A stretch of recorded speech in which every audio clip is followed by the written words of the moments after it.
আমার নবীজির দিন কেটেছে ঘোড়ার পিঠে, রাত কেটেছে জায়নামাজে।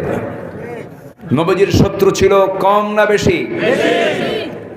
আমার নবীজিকে হত্যা করার জন্য বিষ প্রয়োগ করা হয়েছে খাবারের ভিতরে। দিন কায়েমের জন্য আমার নবীর দুটো দাঁত ভেঙে গেছে উহুদের প্রান্তরে,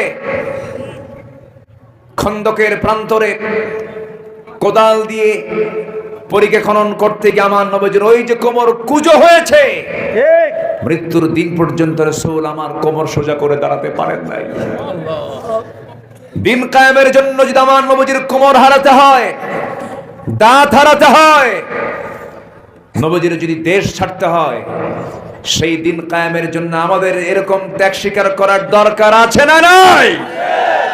মিষ্টি খাওয়া সুন্নত আর দাঁত ভাঙ্গা সুন্নত কখনো সমান হতে পারে না। আল্লাহর পথে জিহাদ, এই হুকুম